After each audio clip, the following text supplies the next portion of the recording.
Hello and welcome back to Bible Beginning to End. I'm glad you're back with us today. We're still in Genesis. We've just finished up chapter 17, where we saw God make a covenant with Abram and changed his name to Abraham. We are going to continue in Abraham's story as we see God's covenant come to life and God's promises be fulfilled. As always, I'll be reading from the New Living Translation so you can follow along in your Bible or online. I'll be asking some questions along the way so that you can meditate on the scriptures and just listen as the Holy Spirit leads. Remember where we were last time? God has promised a son to Abraham and Sarah. God has continually told Abraham that his descendants will be numerous, more than the stars.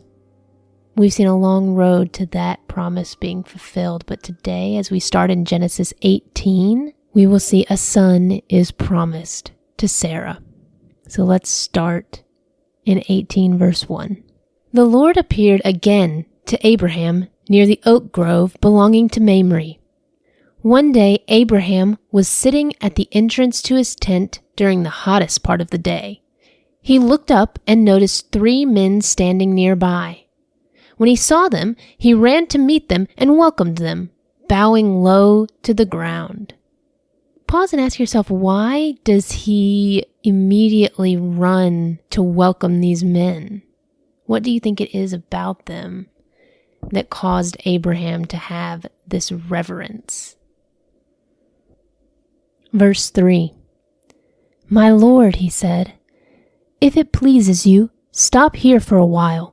Rest in the shade of this tree while water is brought to wash your feet.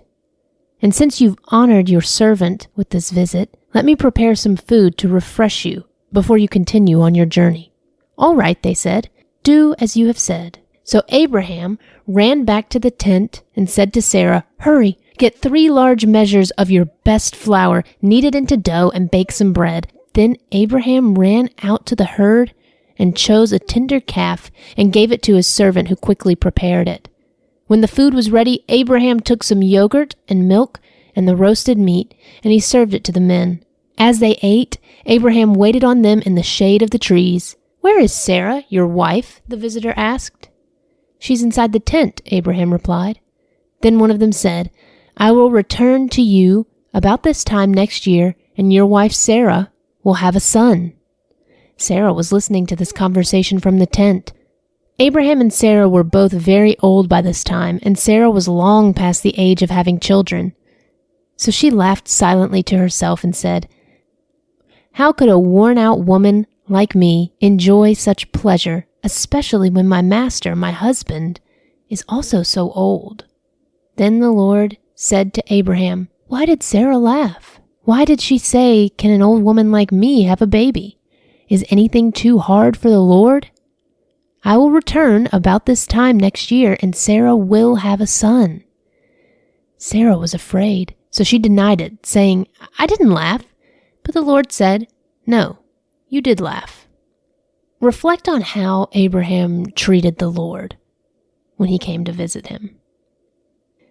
Did he recognize God's holiness? What did he prepare for the Lord? How did he show reverence to the Lord?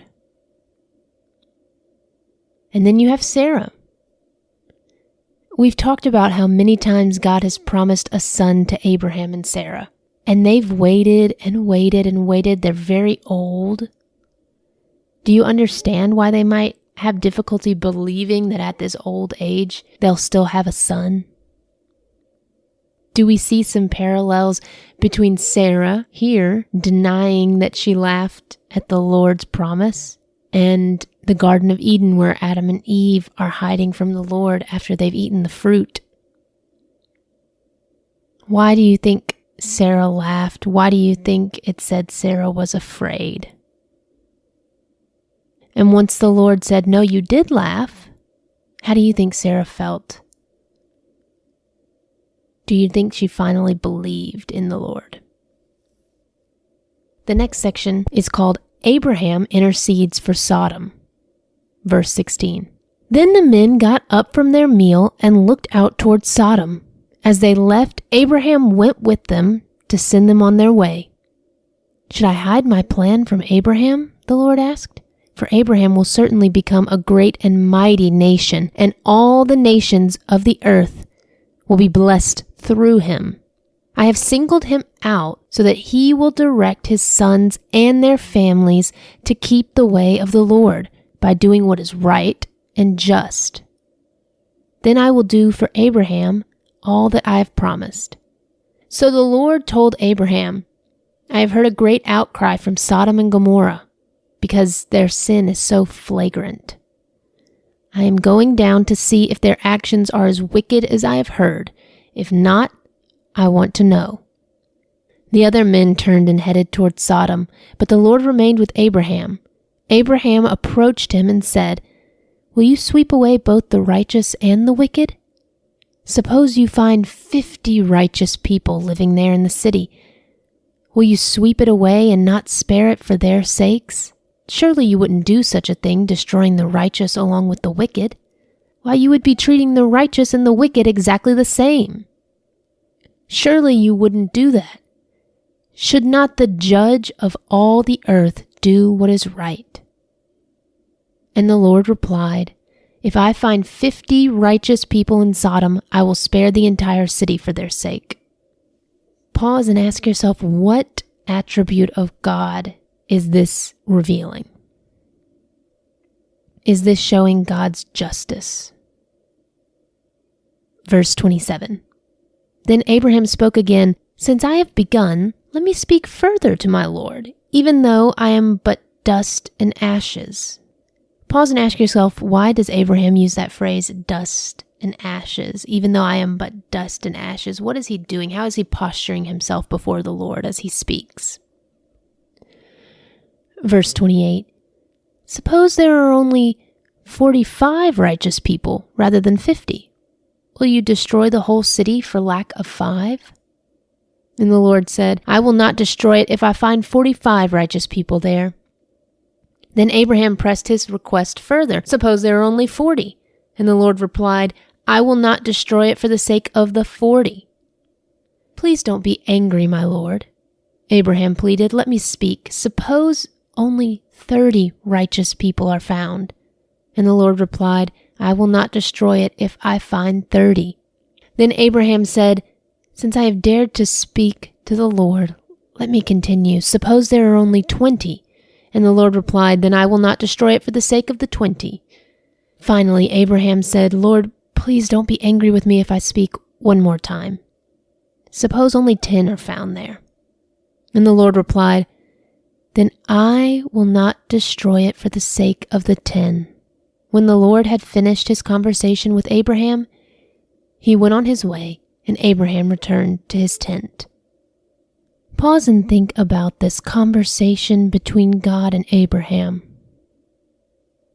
What does it reveal about prayer, for instance, and how we talk with the Lord?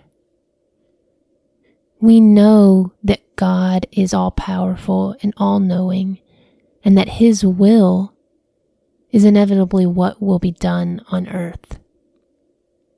But God still allows us to pray and talk with him so that he may reveal things to us. So what might God be revealing to Abraham during this conversation?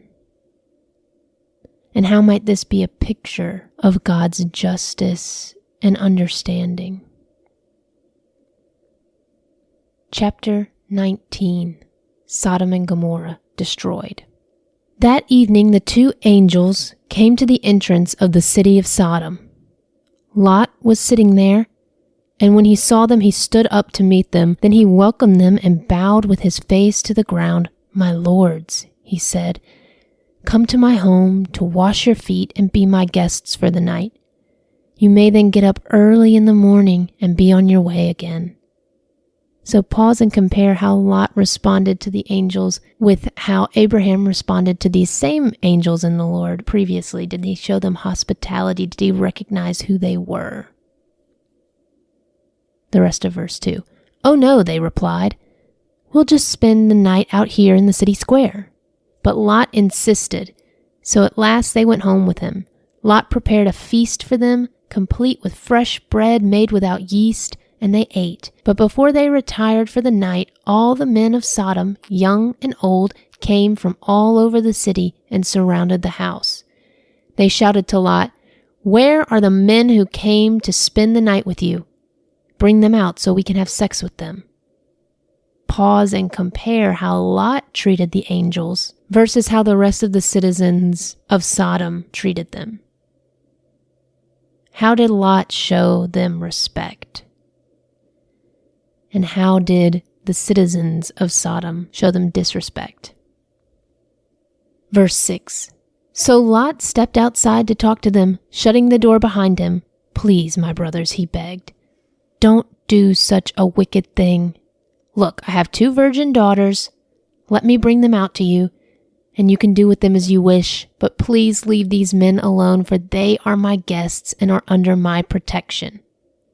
I'm going to pause in this moment because this is a very strange turn of events here. Lot says, "No, you may not come anywhere near my guests. But here, have my 2 daughters." Is that hypocritical?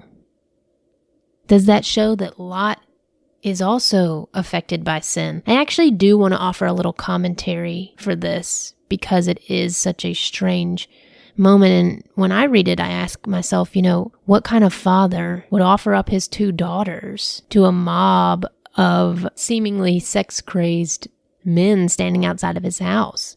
So what I'm going to do is I'm going to read the commentary from my Bible. This is the Tyndale New Living Translation Life Application Study Bible, which I encourage you guys to do as you're reading, is seek out commentary from other theologians on these scriptures that might be difficult to understand or reason out for yourself. So here's the commentary from my Bible on verse 8. They say, "How could any father give his daughters to be ravished by a mob of perverts just to protect 2 strangers? Possibly, Lot was scheming to save both the girls and the visitors, hoping the girls' fiancés would rescue them or that the homosexual men would be disinterested in the girls and simply go away. Although it was the custom of the day to protect guests at any cost, this terrible suggestion reveals how deeply sin had been absorbed into Lot's life. He had become hardened to evil acts in an evil city. Whatever Lot's motives were, we see here an illustration of Sodom's terrible wickedness, a wickedness so great that God had to destroy an entire city. So hopefully maybe that offers a little more understanding and context for that verse. Verse 9. "Stand back," they shouted. "This fellow came to the town as an outsider, and now he's acting like our judge. We'll treat you far worse than those other men." And they lunged toward Lot to break down the door. But the 2 angels reached out, pulled Lot into the house, and bolted the door. Then they blinded all the men, young and old, who were at the door of the house. So they gave up trying to get inside. Meanwhile, the angels questioned Lot. "Do you have any other relatives here in the city?" they asked. "Get them out of this place, your sons-in-law, sons, daughters, or anyone else, for we are about to destroy this city completely. The outcry against this place is so great it has reached the Lord, and he has sent us to destroy it." Compare this section to the story of Noah and the ark. In Noah's story, God was destroying the entire earth, but he found one righteous man among the living, and that was Noah, and he protected him and his family. How is he doing something similar here with Lot? Verse 14. "So Lot rushed out to tell his daughter's fiancés, 'Quick, get out of the city. The Lord is about to destroy it.' But the young man thought he was only joking. At dawn the next morning, the angels became insistent. 'Hurry,' they said to Lot. 'Take your wife and your 2 daughters who are here. Get out right now, or you will be swept away in the destruction of the city.' When Lot still hesitated, the angels seized his hand and the hands of his wife and 2 daughters and rushed them to safety outside the city, for the Lord was merciful.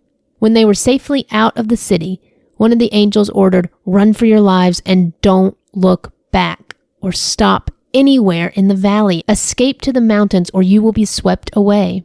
"Oh no, my lord," Lot begged. "You have been so gracious to me and saved my life, and you have shown such great kindness. But I cannot go to the mountains. Disaster will catch up to me there, and I would soon die. See, there is a small village nearby. Please let me go there instead. Don't you see how small it is? Then my life will be saved."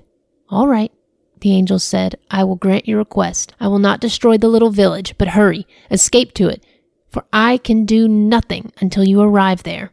This explains why that village was known as Zoar, which means little place. Lot reached the village just as the sun was rising over the horizon. Then the Lord rained down fire and burning sulfur from the sky on Sodom and Gomorrah. He utterly destroyed them, along with the other cities and villages on the plain, wiping out all the people and every bit of vegetation. But Lot's wife looked back as she was following behind him, and she turned into a pillar of salt. Pause and compare what Lot's wife does to Eve eating the fruit in the Garden of Eden. The angels of the Lord gave them one specific command: don't look back. How did she break that command? What did that show about Lot's wife? Was she also taken by the sin of Sodom? Did she have a desire and a craving for the land that she lived in? Verse 27. Abraham got up early that morning and hurried out to the place where he had stood in the Lord's presence. He looked out across the plain towards Sodom and Gomorrah and watched as columns of smoke rose from the cities like smoke from a furnace. But God had listened to Abraham's request and kept Lot safe, removing him from the disaster that engulfed the city on the plain. Lot and his daughters. Afterward, Lot left Zoar because he was afraid of the people there, and he went to live in a cave in the mountains with his 2 daughters. One day, the older daughter said to her sister, "There are no men left anywhere in the entire area, so we can't get married like everyone else. And our father will soon be too old to have children. Come, let's get him drunk with wine, and then we will have sex with him. That way we will preserve our family line through our father." So let's pause here. We've got another very strange story unfolding. What do Lot's daughters' actions reveal about who they are? They were rescued from Sodom, but are they still affected by the culture they were living in Sodom? God protected Lot's family, but his daughters were still infected with sin. So his daughters will seemingly do anything to get their own desires, even something wicked like this. Verse 33. So that night they got him drunk with wine, and the older daughter went in and had intercourse with her father.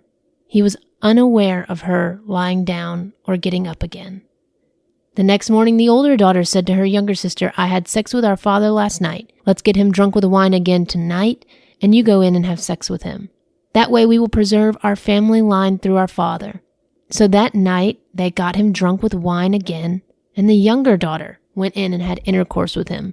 As before, he was unaware of her lying down or getting up again. As a result, both of Lot's daughters became pregnant by their own father. When the older daughter gave birth to a son, she named him Moab. He became the ancestor of the nation now known as the Moabites. When the younger daughter gave birth to a son, she named him Ben-Ammi. He became the ancestor of the nation now known as the Ammonites. I want to pause here and read a little section from my study Bible again that tells us a little bit about what's going on here, because I know this section is hard to read and upsetting because of the content that's going on. But it says here, why doesn't the Bible openly condemn these sisters for what they did? In many cases, the Bible does not judge people for their actions. It simply reports the events. However, incest is clearly condemned in other parts of Scripture. Perhaps the consequences of their actions, Moab and Ammon, became enemies of Israel was God's way of judging their sin. Because it also says, the daughters' plan worked, and they became pregnant by their own father. From these two incest-born sons came two perennial enemies of Israel, the nations of Moab and Ammon. Their grotesque wickedness was due in part to their origin. So I just wanted to read those two commentaries to remind you that although the story is included in the scriptures because it's a part of the history, God does not necessarily approve of how these daughters acted. Chapter 20. Abraham deceives Abimelech. Abraham moved south to the Negev and lived for a while between Kadesh and Shur. And then he moved on to Gerar. While living there as a foreigner, Abraham introduced his wife Sarah by saying, "She is my sister." So King Abimelech of Gerar sent for Sarah and had her brought to him at his palace. Pause and ask yourself, does this story sound familiar? Where have we heard Abraham introducing his wife as his sister? And when he did that, did it go well for him or not? Verse 3. But that night God came to Abimelech in a dream and told him, "You are a dead man, for that woman you have taken is already married." But Abimelech had not slept with her yet, so he said, "Lord, will you destroy an innocent nation? Didn't Abraham tell me she is my sister?" And she herself said, "Yes, he is my brother. I accepted in complete innocence. My hands are clean." In the dream, God responded, "Yes, I know you are innocent. That's why I kept you from sinning against me and why I did not let you touch her. Now return the woman to her husband, and he will pray for you, for he is a prophet. Then you will live. But if you don't return her to him, you can be sure that you and all your people will die." Abimelech got up early the next morning and quickly called all his servants together. When he told him what had happened, his men were terrified. Then Abimelech called for Abraham. "What have you done to us?" he demanded. "What crime have I committed that deserves treatment like this, making me and my kingdom guilty of this great sin? No one should ever do what you have done. Whatever possessed you to do such a thing?" Pause and ask yourself, are you kind of putting yourself in the king's shoes right now? Because we as the reader know Abraham's done this before. So you might be asking yourself, what did possess him to do such a thing? Verse 11, Abraham replied, "I thought, this is a godless place. They will want my wife and will kill me to get her. And she really is my sister, for we both have the same father but different mothers. And I married her. When God called me to leave my father's home and to travel from place to place, I told her, 'Do me a favor, wherever we go, tell the people that I am your brother.'" So pause and ask yourself, is Abraham putting his full faith in the Lord? It says wherever he goes, he asks Sarah to tell people that she is his sister. Is Abraham putting his faith in the Lord or in himself? And how does this affect his life? Verse 14, Then Abimelech took some of his sheep and goats, cattle, and male and female servants, and he presented them to Abraham. He also returned his wife Sarah to him. Then Abimelech said, "Look over my land and choose any place where you would like to live." And he said to Sarah, "Look, I am giving your brother 1,000 pieces of silver in the presence of all these witnesses. This is to compensate you for any wrong I may have done to you.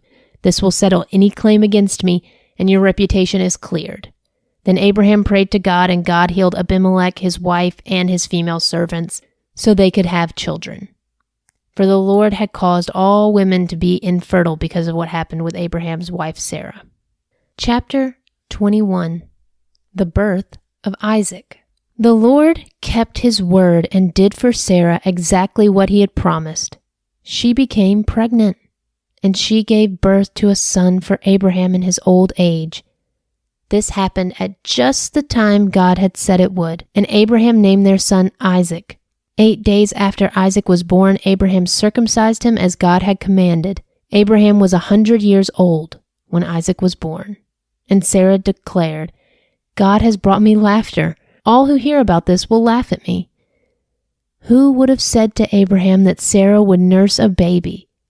Yet I have given Abraham a son in his old age. So let's pause here. We have to pause here because we have been waiting for many, many, many years to see God's covenant and promise fulfilled, for Abraham to have a son. What does this story show us about patience? What does this story show us about waiting for God?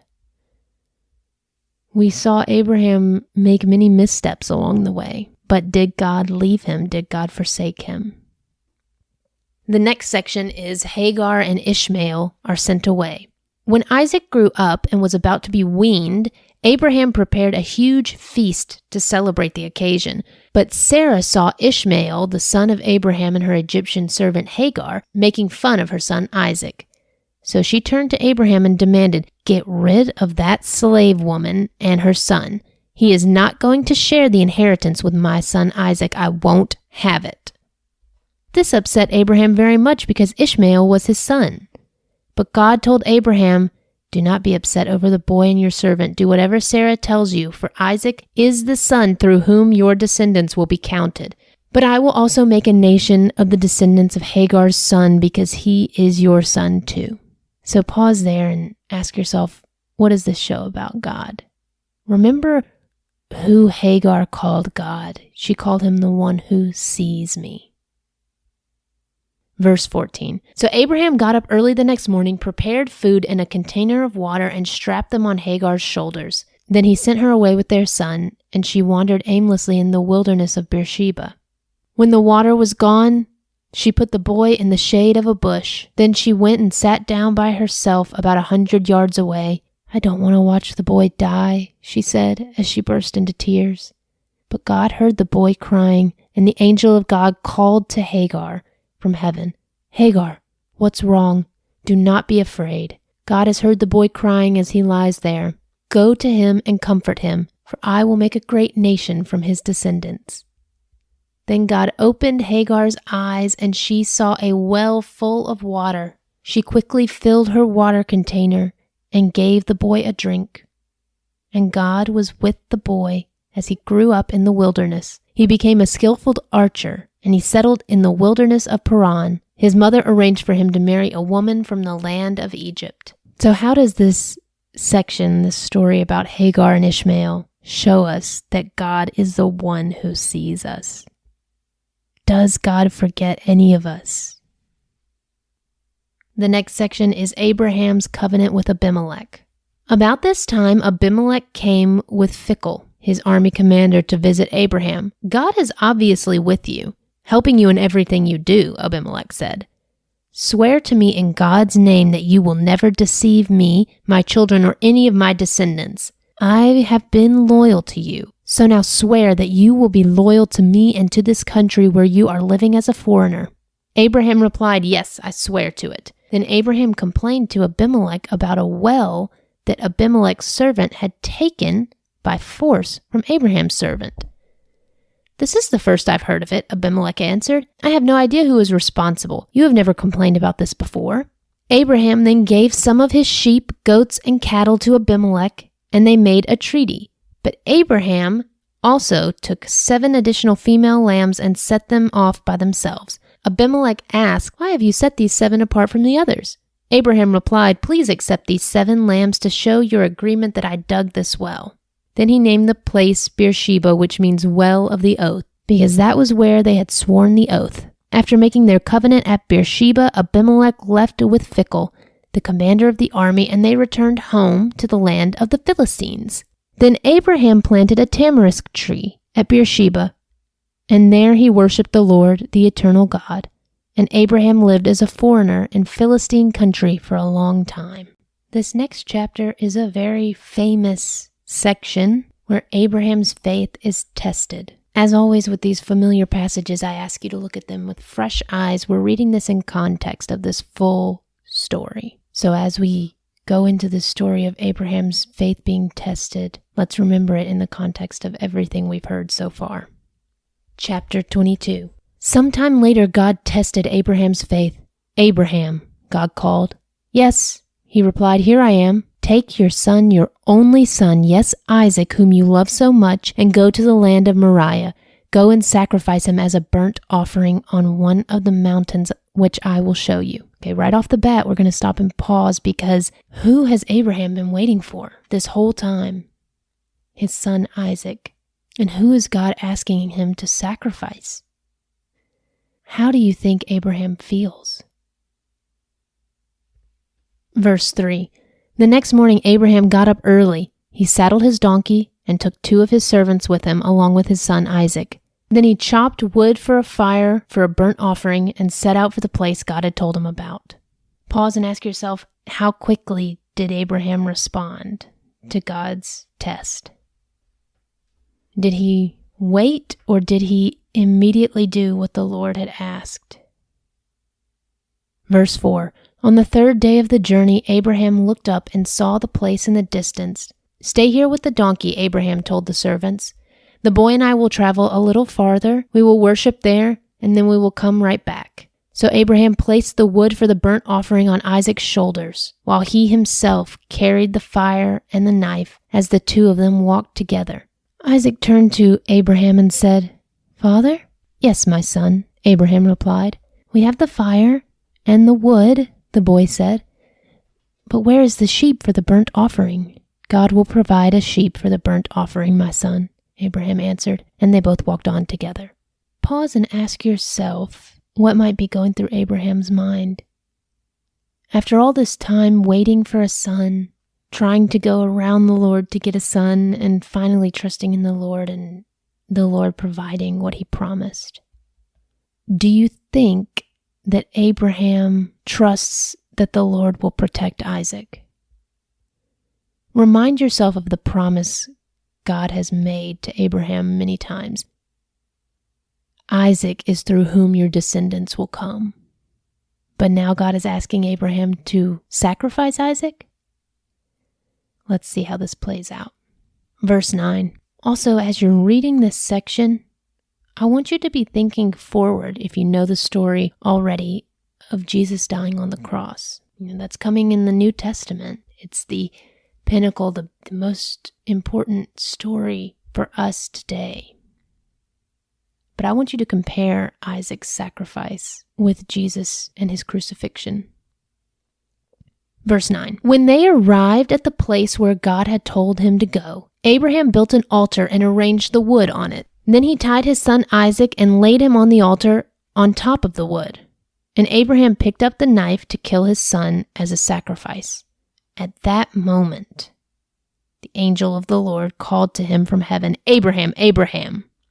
Yes, Abraham replied, Here I am. Don't lay a hand on the boy. The angel said, Do not hurt him in any way, for now I know that you truly fear God. You have not withheld from me even your son, your only son. Then Abraham looked up and saw a ram caught by its horns in a thicket. So he took the ram and sacrificed it as a burnt offering in place of his son. Abraham named the place Yahweh-Yireh, which means the Lord will provide. To this day, people still use that name as a proverb. On the mountain of the Lord, it will be provided. So I ask you to compare this story to the story of Christ's crucifixion. Isaac was Abraham's only son. Who was God's only son? Verse 15. Then the angel of the Lord called again to Abraham from heaven. This is what the Lord says, Because you have obeyed me and have not withheld even your son, your only son, I swear by my own name that I will certainly bless you. I will multiply your descendants beyond number like the stars in the sky and the sand on the seashore. Your descendants will conquer the cities of their enemies, and through your descendants all the nations of the earth will be blessed, all because you have obeyed me. Then they returned to the servants and traveled back to Beersheba, where Abraham continued to live. Soon after this, Abraham heard that Milcah, his brother Nahor's wife, had borne Nahor 8 sons. The oldest was named Uz. The next oldest was Buz, followed by Kemuel, the ancestor of the Arameans, Kesed, Hazo, Pildash, Jidlaph, and Bethuel. Bethuel became the father of Rebekah. In addition to these 8 sons from Milcah, Nahor had 4 other children from his concubine Reumah. Their names were Tabah, Gaham, Tahash, and Maacah. So we are going to stop there today with Abraham's faith being tested. I want you to ask yourself, how did God bless Abraham? How does this section show God keeping his promises? Does this section show that God keeps his promises? Does this section show how important it is to remain faithful to God? Does this section show that God cares for us? That God sees us? That God knows us? And that God keeps his promises? Thank you for listening. I hope you're enjoying hearing the word and meditating on the word. And I will talk to you next time as we finish up Abraham's story. Hello and welcome back to Bible Beginning to End. I'm glad you're here with me today. If we remember where we ended last time, we saw God's covenant and promise to Abraham being fulfilled. We saw God testing Abraham and Abraham remaining faithful to the Lord. As we continue today, we're going to pick up in Genesis chapter 23. We will go through reading the end of Abraham's story and see what happens to Isaac, his son, as he grows up, and continue to see God's promises be fulfilled. As always, I'll be reading from the New Living Translation, and I'll be asking questions along the way, but the most important thing is to listen and meditate on the Word and let the Holy Spirit lead you to answering questions and understanding the Scriptures as one complete story. So let's just jump into Genesis 23, the burial of Sarah.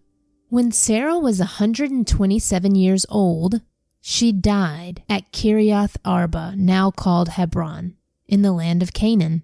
There Abraham mourned and wept for her. Then, leaving her body, he said to the Hittite elders, "Here I am, a stranger and a foreigner among you. Please sell me a piece of land so I can give my wife a proper burial." The Hittites replied to Abraham, "Listen, my lord, you are an honored prince among us. Choose the finest of our tombs and bury her there. No one here will refuse to help you in this way."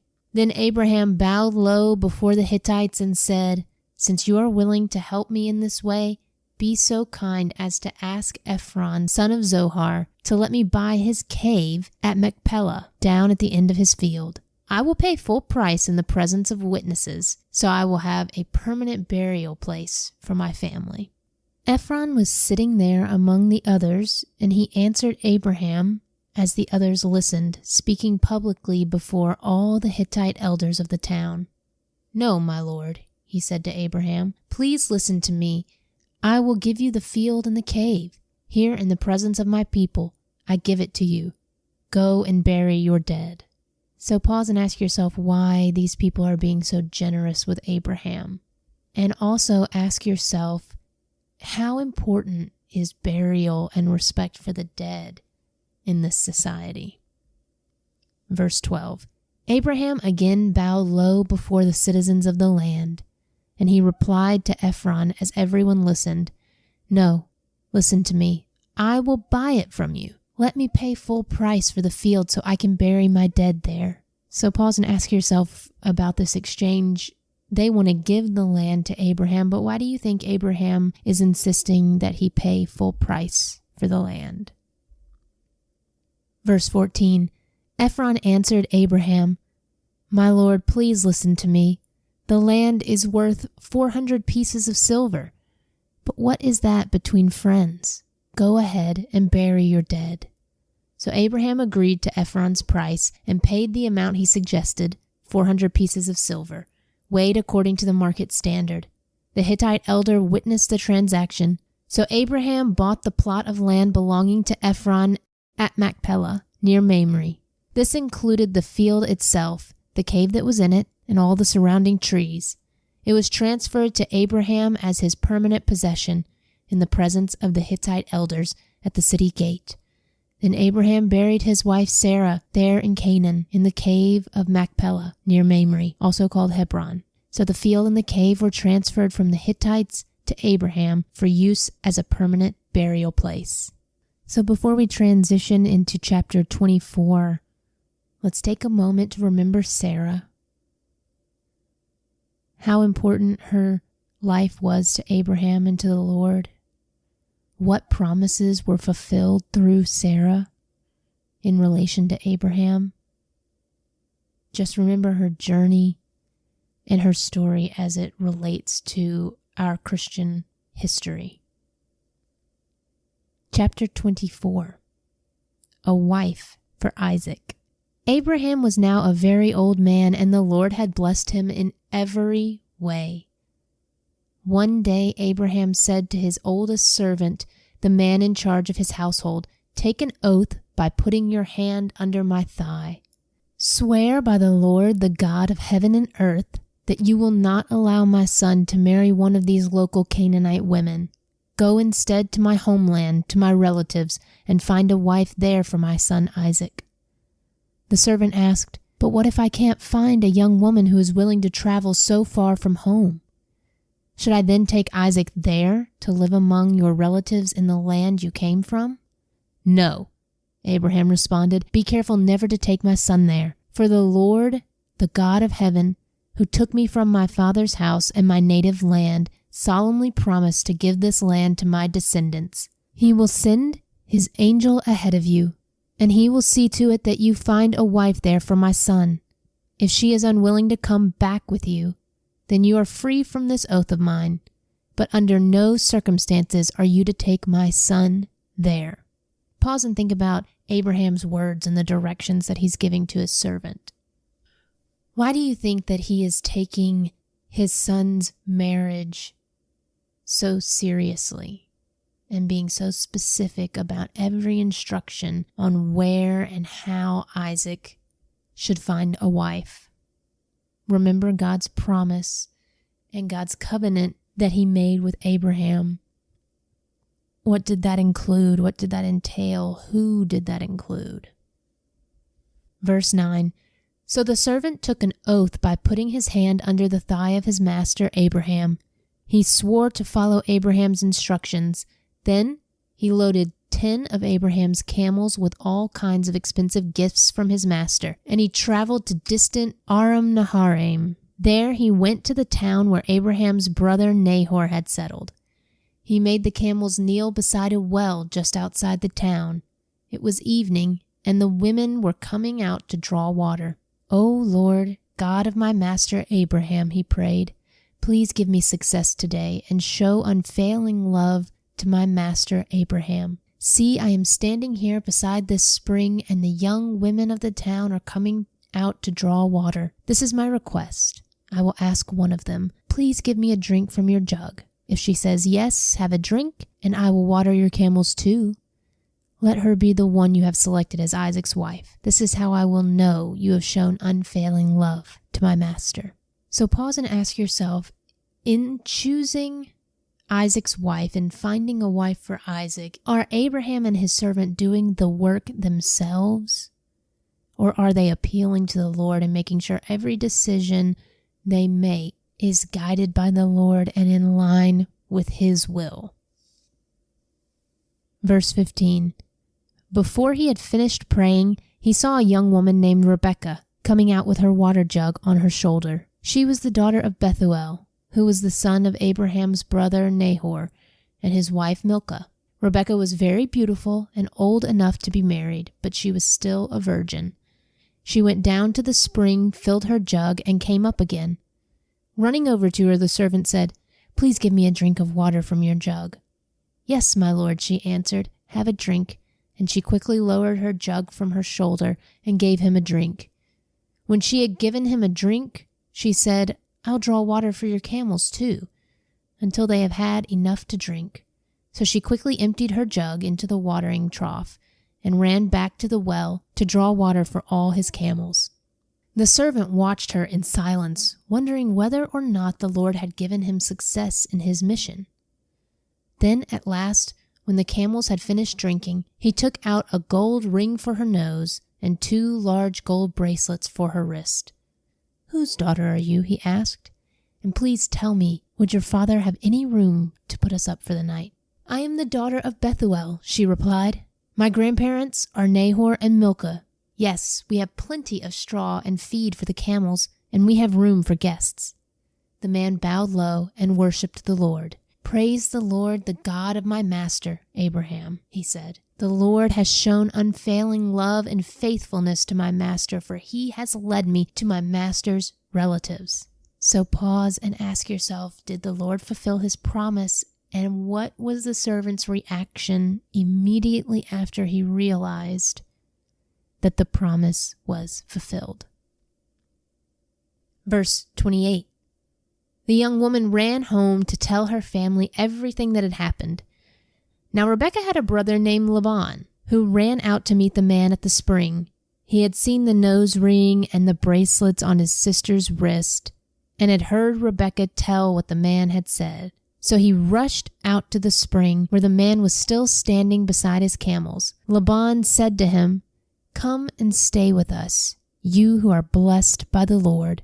Why are you standing here outside the town when I have a room all ready for you and a place prepared for the camels?" So the man went home with Laban, and Laban unloaded the camels, gave him straw for their bedding, fed them, and provided water for the man and the camel drivers to wash their feet. Then food was served, but Abraham's servant said, "I don't want to eat until I have told you why I have come." I want you to pause and reflect on hospitality.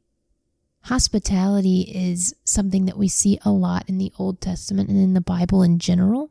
How are Rebekah and her family showing hospitality to Abraham's servant?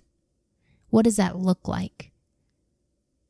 And how is that a virtuous thing that we see in the scriptures? The rest of verse 33. "All right," Laban said, "tell us." "I am Abraham's servant," he explained, "and the Lord has greatly blessed my master. He has become a wealthy man. The Lord has given him flocks of sheep and goats, herds of cattle, a fortune in silver and gold, and many male and female servants, and camels and donkeys. When Sarah, my master's wife, was very old, she gave birth to my master's son, and my master has given him everything he owns. And my master made me take an oath. He said, 'Do not allow my son to marry one of these local Canaanite women. Go instead to my father's house, to my relatives, and find a wife there for my son.' But I said to my master, 'What if I can't find a young woman who is willing to go back with me?' He responded, 'The Lord in whose presence I have lived will send his angel with you and will make your mission successful. Yes, you must find a wife for my son from among my relatives, from my father's family. Then you will have fulfilled your obligation. But if you go to my relatives and they refuse to let her go with you, you will be free from my oath." So pause and ask yourself, is the servant doing exactly what Abraham asked?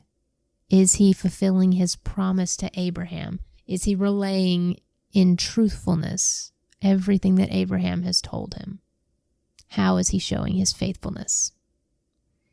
Verse 42. "So today when I came to the spring, I prayed this prayer. 'O Lord, God of my master Abraham, please give me success on this mission. See, I am standing here beside this spring. This is my request.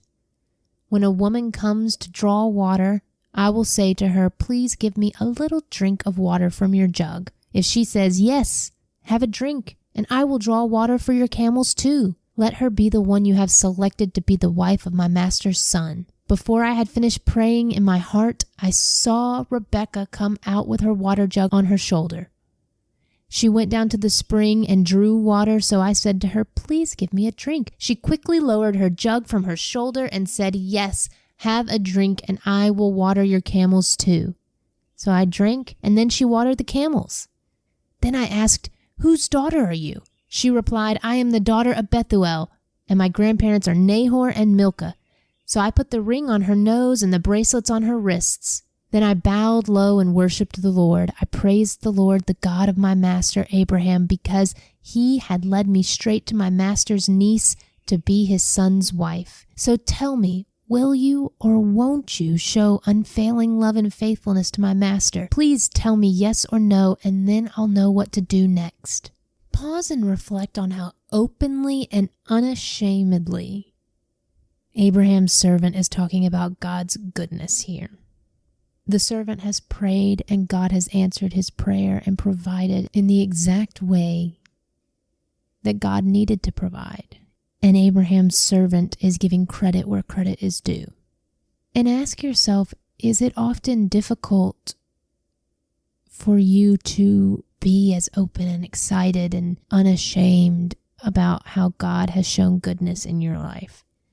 I'll be honest and say, sometimes it's difficult for me to proclaim and to be open about how God has shown goodness in my life. But then I always ask myself, why is that difficult for me?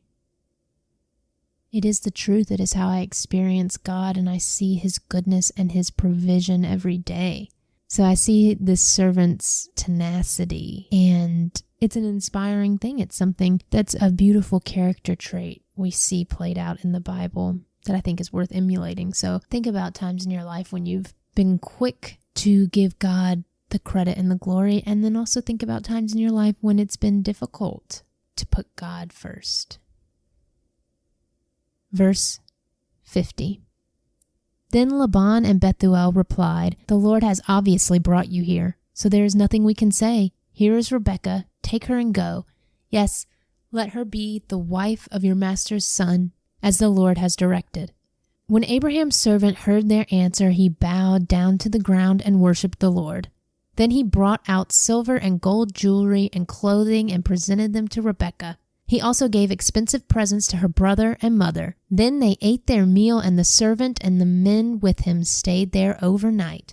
But early the next morning, Abraham's servant said, "Send me back to my master." "But we want Rebekah to stay with us at least 10 days, her brother and mother said. "Then she can go." But he said, "Don't delay me. The Lord has made my mission successful. Now send me back so I can return to my master." "Well," they said, "we'll call Rebekah and ask her what she thinks." So they called Rebekah. "Are you willing to go with this man?" they asked her. And she replied, "Yes, I will go." So they said goodbye to Rebekah and sent her away with Abraham's servant and his men. The woman who had been Rebekah's childhood nurse went along with her. They gave her this blessing as she parted: "Our sister, may you become the mother of many millions. May your descendants be strong and conquer the cities of their enemies." Then Rebekah and her servant girls mounted the camels and followed the man. So Abraham's servant took Rebekah and went on his way. Meanwhile, Isaac, whose home was in the Negev, had returned from Beer Lahai Roi. One evening, as he was walking and meditating in the fields, he looked up and saw the camels coming. When Rebekah looked up and saw Isaac, she quickly dismounted from her camel. "Who is that man walking through the fields to meet us?" she asked the servant. And he replied, "It is my master." So Rebekah covered her face with her veil. Then the servant told Isaac everything he had done. And Isaac brought Rebekah into his mother Sarah's tent, and she became his wife. He loved her deeply, and she was a special comfort to him after the death of his mother. So we've just seen Abraham's son Isaac married. And now we will transition into Abraham's final days. Remember that God promised Abraham's line would continue through Isaac. So let's dive into Genesis 25, the death of Abraham. Abraham married another wife whose name was Keturah. She gave birth to Zimron, Jokshan, Medan, Midian, Ishbak, and Shua.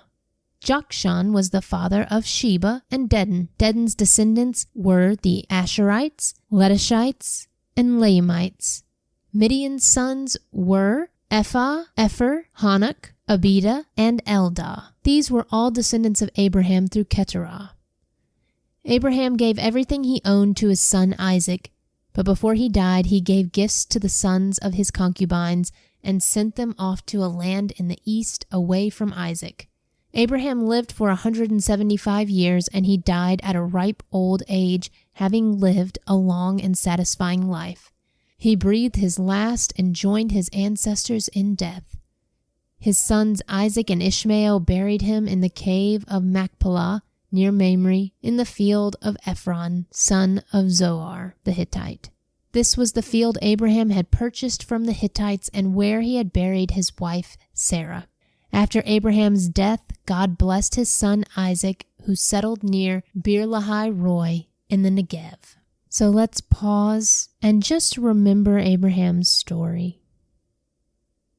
Especially listening to that last verse we just read, God blessed his son Isaac.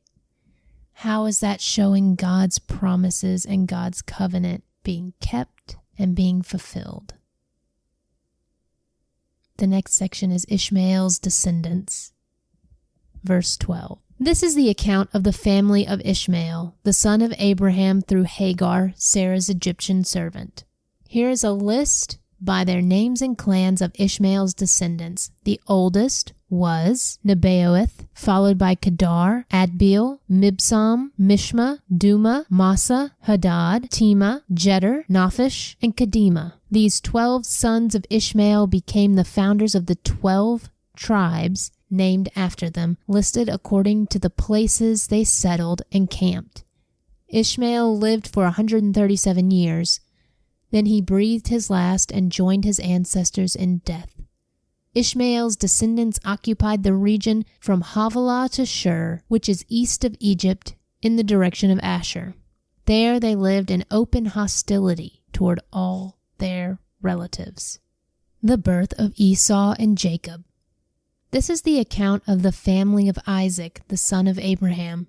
When Isaac was 40 years old, he married Rebekah, the daughter of Bethuel the Aramean from Paddan Aram, and the sister of Laban the Aramean. Isaac pleaded with the Lord on behalf of his wife because she was unable to have children.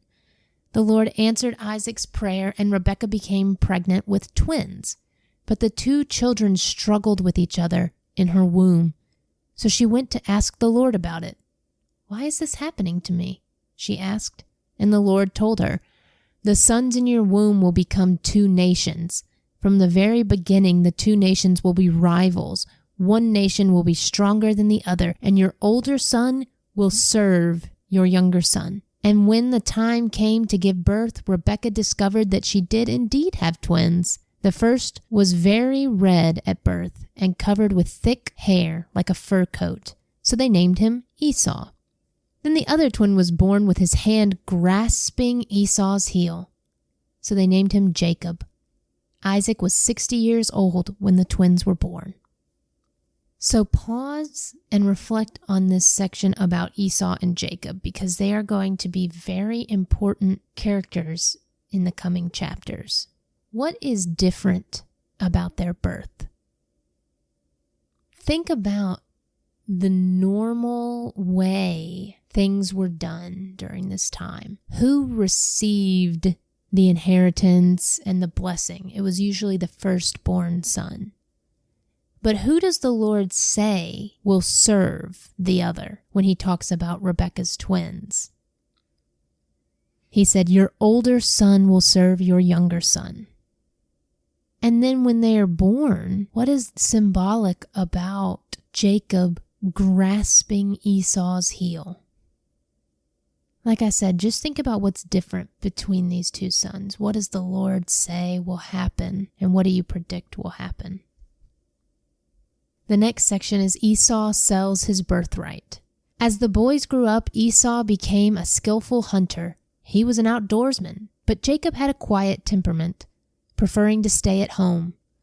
Isaac loved Esau because he enjoyed eating the wild game Esau brought home, but Rebekah loved Jacob. One day, when Jacob was cooking some stew, Esau arrived home from the wilderness exhausted and hungry. Esau said to Jacob, "I'm starving. Give me some of that red stew." This is how Esau got his name, Edom, which means red. "All right," Jacob replied, but trade me your rights as the firstborn son." "Look, I'm dying of starvation," said Esau. "What good is my birthright to me now?" But Jacob said, "First you must swear that your birthright is mine." So Esau swore an oath, thereby selling all his rights as the firstborn to his brother Jacob. Then Jacob gave Esau some bread and lentil stew. Esau ate the meal, then got up and left. He showed contempt for his rights as the firstborn. So pause and reflect on this section about Jacob and Esau. I want you to remember and think about what was said about each brother. What actions did they take? And what did those actions reveal about their character? Who was the more conniving, deceitful, maybe intellectually inclined brother? And who was the more skillful, outdoorsman, physically strong, hunting inclined brother? Did Esau understand how important his rights as the firstborn were? Did he take them seriously, or did he let his physical comfort and his circumstances affect how he treated his family and his firstborn rights? And then how did Jacob act?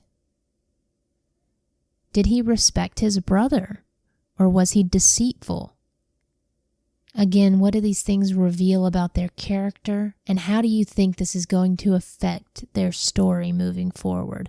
Remember what the Lord said about these two brothers. He said in verse 23 that the two sons will become warring nations, rival nations. So is this the beginning of that playing out? Chapter 26, Isaac deceives Abimelech. I want to read a quick commentary here from my Bible, which says, "This Abimelech is probably not the man in chapter 20, for these events could have been 90 years apart. Possibly Abimelech was a dynastic name or title. A later king was also called Abimelech." So just to clarify, this might or might not be the same Abimelech that Abraham encounters in an earlier chapter, just in case that's a little confusing. So chapter 26, verse 1. A severe famine now struck the land as it happened before in Abraham's time. So Isaac moved to Gerar, where Abimelech, king of the Philistines, lived. The Lord appeared to Isaac and said, "Do not go down to Egypt, but do as I tell you. Live here as a foreigner in this land, and I will be with you and bless you. I hereby confirm that I will give all these lands to you and your descendants, just as I solemnly promised Abraham your father. I will cause your descendants to become as numerous as the stars of the sky, and I will give them all these lands. And through your descendants all the nations of the earth will be blessed. I will do this because Abraham listened to me and obeyed all my requirements, commands, decrees, and instructions." So Isaac stayed in Gerar. Pause and think about God's promise in this section. It is the same promise that he gave Abraham. Now he's passing that on to Isaac. So we will be able to watch and see this promise fulfilled and continue to be fulfilled. And then look at Isaac's immediate reaction to the Lord's command. He stayed in Gerar. So how is Isaac showing his faithfulness to God? Verse 7. When the men who lived there asked Isaac about his wife Rebekah, he said, "She is my sister." He was afraid to say, "She is my wife." He thought, "They will kill me to get her because she is so beautiful." But sometime later, Abimelech, king of the Philistines, looked out his window and saw Isaac caressing Rebekah. Pause here because this story might sound very familiar. Where have we seen a man pretending that his wife is his sister? Who has done this before, and how did it turn out for them? As we read this section about Isaac doing the same thing, compare and contrast it with the stories of Abraham calling Sarah his sister instead of his wife. Verse 9, immediately Abimelech called for Isaac and exclaimed, "She is obviously your wife. Why did you say she is my sister?" "Because I was afraid someone would kill me to get her from me," Isaac replied. "How could you do this to us?" Abimelech exclaimed. One of my people might easily have taken your wife and slept with her, and you would have made us guilty of great sin." Then Abimelech issued a public proclamation: "Anyone who touches this man or his wife will be put to death." Pause and ask yourself, what does this section show about deceit? When we deceive others, do we just affect ourselves, or do we affect those around us as well? The next section is conflict over water rights. Verse 12. When Isaac planted his crops that year, he harvested 100 times more grain than he planted, for the Lord blessed him. He became a very rich man, and his wealth continued to grow. He acquired so many flocks of sheep and goats, herds of cattle, and servants that the Philistines became jealous of him. So the Philistines filled up all of Isaac's wells with dirt. These were the wells that had been dug by the servants of his father Abraham. Finally, Abimelech ordered Isaac to leave the country. "Go somewhere else," he said, "for you have become too powerful for us." So Isaac moved away to the Gerar Valley, where he set up their tents and settled down. He reopened the wells his father had dug, which the Philistines had filled in after Abraham's death. Isaac also restored the names Abraham had given to them. Isaac's servants also dug in the Gerar Valley and discovered a well of fresh water. But then the shepherds from Gerar came and claimed the spring. "This is our water," they said, and they argued over it with Isaac's herdsmen.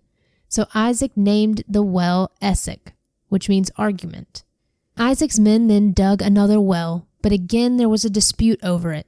So Isaac named it Sitnah, which means hostility. Abandoning that one, Isaac moved on and dug another well. This time there was no dispute over it. So Isaac named the place Rehoboth, which means open space, for he said, "At last the Lord has created enough space for us to prosper in this land." From there Isaac moved to Beersheba, where the Lord appeared to him on the night of his arrival. "I am the God of your father Abraham," he said. "Do not be afraid, for I am with you and will bless you. I will multiply your descendants, and they will become a great nation. I will do this because of my promise to Abraham, my servant." Then Isaac built an altar there and worshipped the Lord. He set up his camp at that place, and his servants dug another well. So pause and ask yourself, how did Isaac react to God's blessing, to God's reminder of his promise? How did he show reverence to the Lord? This next section is Isaac's covenant with Abimelech. Verse 26. One day King Abimelech came from Gerar with his advisor Ahazoth, and also Phicol, his army commander. "Why have you come here?" Isaac asked. "You obviously hate me since you kicked me off your land." They replied, "We can plainly see that the Lord is with you. So we want to enter into a sworn treaty with you. Let's make a covenant. Swear that you will not harm us, just as we have never touched you. We have always treated you well, and we sent you away from us in peace. And now look how the Lord has blessed you." So Isaac prepared a covenant feast to celebrate the treaty, and they ate and drank together. Early the next morning, they each took a solemn oath not to interfere with each other. Then Isaac sent them home again, and they left him in peace. That very day, Isaac's servants came and told him about a new well they had dug. "We found water," they exclaimed. So Isaac named the well Shibah, which means oath. And to this day, the town that grew up there is called Beersheba, which means well of oath. At the age of 40, Esau married 2 Hittite wives, Judith, the daughter of Beeri, and Basemath, the daughter of Elon. But Esau's wives made life miserable for Isaac and Rebekah. This next chapter, Genesis 27, is entitled Jacob Steals Esau's Blessing. Remember, we talked about how Jacob and Esau were destined to be in conflict with each other. And I said that Jacob's deceit in stealing Esau's birthright would come back into play. And this is where it's going to come back into play.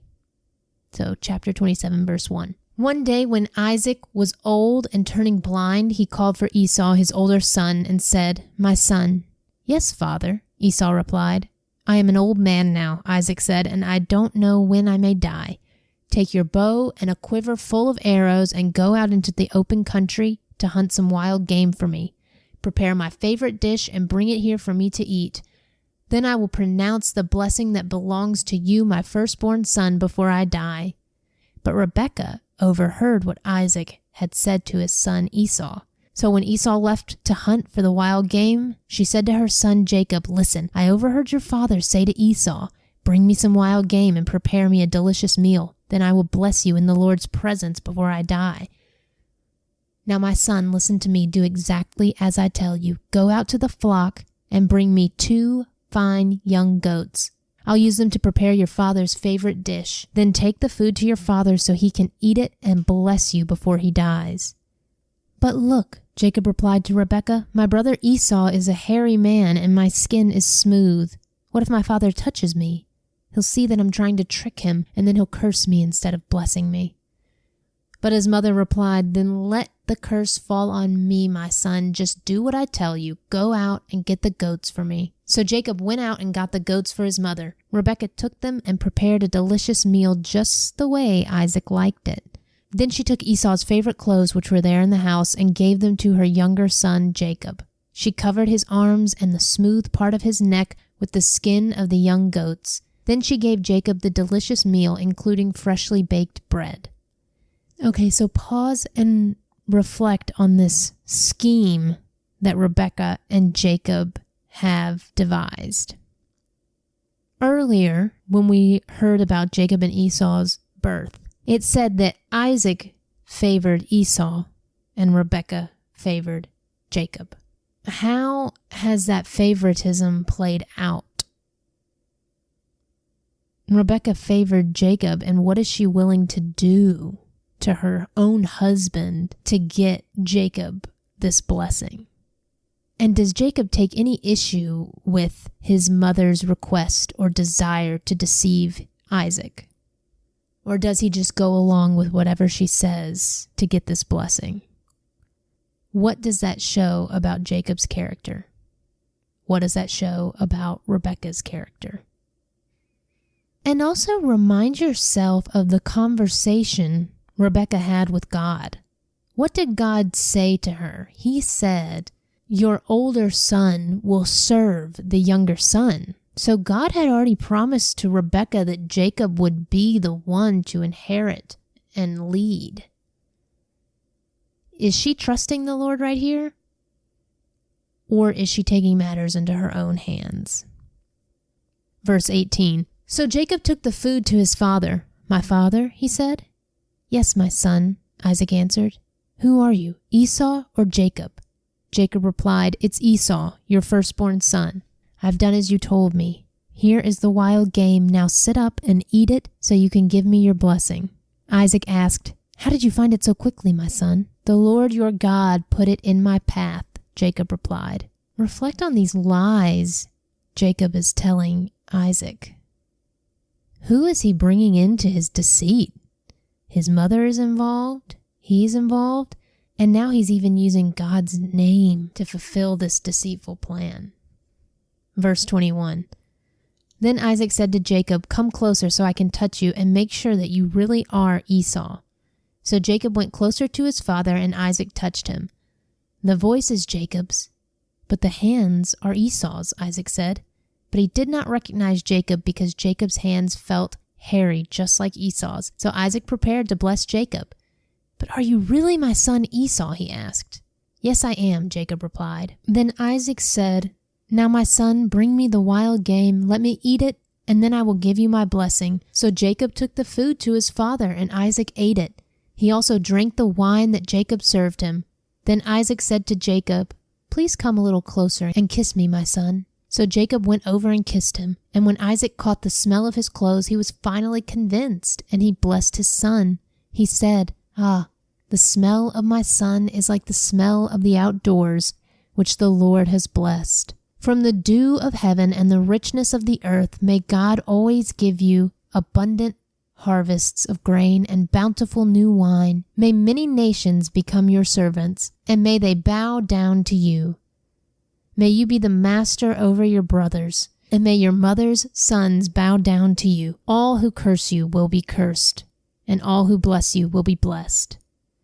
As soon as Isaac had finished blessing Jacob, and almost before Jacob had left his father, Esau returned from his hunt. Esau prepared a delicious meal and brought it to his father. Then he said, "Sit up, my father, and eat my wild game so you can give me your blessing." But Isaac asked him, "Who are you?" Esau replied, "It's your son, your firstborn son, Esau." Isaac began to tremble uncontrollably and said, "Then who just served me wild game? I have already eaten it, and I blessed him just before you came, and yes, that blessing must stand." So pause and ask yourself, how important are Isaac's words to him? Why do you think he can't take back the blessing, even though it was made in deceit? Verse 34, when Esau heard his father's words, he let out a loud and bitter cry.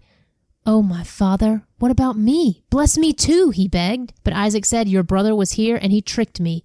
He has taken away your blessing." Esau exclaimed, "No wonder his name is Jacob, for now he has cheated me twice. First he took my rights as the firstborn, and now he has stolen my blessing. Oh, haven't you saved even one blessing for me?" Isaac said to Esau, "I have made Jacob your master, and have declared that all his brothers will be his servants. I have guaranteed him an abundance of grain and wine. What is left for me to give you, my son?" Esau pleaded, "But do you have only one blessing? Oh, my father, bless me too." Then Esau broke down and wept. Finally, his father Isaac said to him, "You will live away from the richness of the earth and away from the dew of the heavens above. You will live by your sword, and you will serve your brother. But when you decide to break free, you will shake his yoke from your neck." So pause and reflect on Jacob's trickery and deceit. Did Jacob get what he wanted? And even if he did, what were the costs of his deceit? Who did he affect? How did his actions and Rebekah's actions hurt Esau and Isaac? The next section is Jacob flees to Paddan Aram. From that time on, Esau hated Jacob because their father had given Jacob the blessing. And Esau began to scheme, "I will soon be mourning my father's death, then I will kill my brother Jacob." But Rebekah heard about Esau's plan, so she sent for Jacob and told him, "Listen, Esau is consoling himself by plotting to kill you. So listen carefully, my son. Get ready and flee to my brother Laban in Haran. Stay there with him until your brother cools off. When he calms down and forgets what you have done to him, I will send for you to come back. Why should I lose both of you in one day?" Then Rebekah said to Isaac, "I'm sick and tired of these local Hittite women. I would rather die than see Jacob marry one of them." Again, here we see some of the repercussions of what Jacob and Rebekah did. Now, of course, do you think that Esau is blameless in this? Because remember the story where he gave away his firstborn birthright to Jacob in the first place. Then, years later, you have Rebekah and Jacob deceiving Isaac to steal Esau's blessing. And what happened because of that? Jacob received the blessing, but Esau became so angry and full of hatred toward Jacob, so much so that Jacob had to flee their home. Rebekah does not get to see her son anymore. Two brothers hate each other. What does this show us about what happens when we deceive and try to get things our own way? Because if we remember what the Lord promised Rebekah, he said that your older son will serve your younger son. But did Rebekah trust in the Lord? Compare this to Sarah and Abraham when the Lord kept promising a son to Abraham and Sarah. But what did Sarah do? She tried to take things into her own hands and said, "No, Abraham, go have a child with Hagar, my servant." And what were the repercussions of that? What did these stories and these moments of deceit teach us about trusting in the Lord? Chapter 28, verse 1. So Isaac called for Jacob, blessed him, and said, "You must not marry any of these Canaanite women. Instead, go at once to Paddan Aram, to the house of your grandfather Bethuel, and marry one of your uncle Laban's daughters. May God Almighty bless you and give you many children, and may your descendants multiply and become many nations. May God pass on to you and your descendants the blessings he promised to Abraham. May you own this land where you are now living as a foreigner, for God gave this land to Abraham. Here we see Isaac confirming and continuing to bless Jacob despite the deceitful way Jacob received the blessing in the first place. So what does that show us about Isaac's character?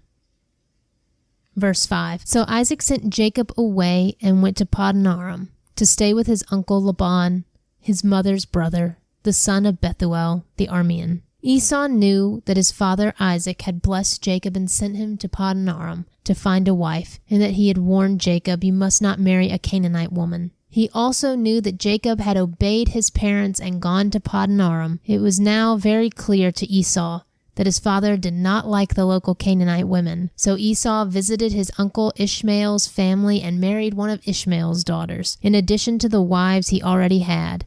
His new wife's name was Mahalath. She was the sister of Nebaioth and the daughter of Ishmael, Abraham's son. Pause and ask yourself what Esau's actions and responses show about his character. Who is he still trying to please? Who is he still trying to find favor with? The next section is Jacob's dream at Bethel. Meanwhile, Jacob left Beersheba and traveled toward Haran. At sundown, he arrived at a good place to set up camp and stopped there for the night. Jacob found a stone to rest his head against and lay down to sleep. As he slept, he dreamed of a stairway that reached from the earth up to heaven, and he saw the angels of God going up and down the stairway. At the top of the stairway stood the Lord, and he said, "I am the Lord, the God of your grandfather Abraham, and the God of your father Isaac. The ground you are lying on belongs to you. I am giving it to you and your descendants. Your descendants will be as numerous as the dust of the earth. They will spread out in all directions, to the west and the east, to the north and the south, and all the families of the earth will be blessed through you and your descendants. What's more, I am with you, and I will protect you wherever you go. One day I will bring you back to this land. I will not leave you until I have finished giving you everything I have promised you." So pause and reflect on this blessing that God is giving to Jacob. How is God confirming this covenant that he made with Abraham and passing it along to Abraham's descendants? Do you trust and believe that God will fulfill this promise he has made? Reflect on the way that he's already been fulfilling this promise. Verse 16. Then Jacob awoke from his sleep and said, "Surely the Lord is in this place, and I wasn't even aware of it." But he was also afraid and said, "What an awesome place this is. It is none other than the house of God, the very gateway to heaven." The next morning, Jacob got up very early. He took the stone he had rested his head against, and he set it upright as a memorial pillar. Then he poured olive oil over it. He named the place Bethel, which means house of God, although it was previously called Luz. Then Jacob made this vow: "If God will indeed be with me and protect me on this journey, and if he will provide me with food and clothing, and if I return safely to my father's home, then the Lord will certainly be my God, and this memorial pillar I have set up will become a place for worshiping God, and I will present to God a tenth of everything he gives me." So pause and reflect on how Jacob responds to God's promises. Does he trust in the Lord? Does he believe in the Lord? Does he listen to the Lord? It might seem at the end of this section that Jacob is bargaining with God. If God will do these things, if God will give me this, if God will keep me safe, then he will be my God. Or it could seem like Jacob is offering promises to the Lord based on the promises that God made to Jacob. You can reflect and pray about that passage and allow God to reveal to you what is going on here. But I think what is important to realize is that Jacob is a flawed person. We have seen throughout this section deceit and trickery from Jacob. He is not immune to sin, just like Abraham wasn't, just like Sarah wasn't, just like Rebecca wasn't, just like every person we've met so far has not been immune to sin. But despite their sin, even despite our sin, what have we consistently seen from God? Does God keep His promises? Does God use His people despite their mistakes? What does that prove and show about who God is? We've heard a lot in this section today. We've seen Abraham's descendants continue to grow and continue to be raised up as leaders in the land that God has promised them. And we will continue Jacob's story and see how even despite Jacob trying to take matters into his own hands, we will see how God keeps His promises, and we will see how Jacob's story plays out next time. So thank you for listening, and I will talk to you in the next one.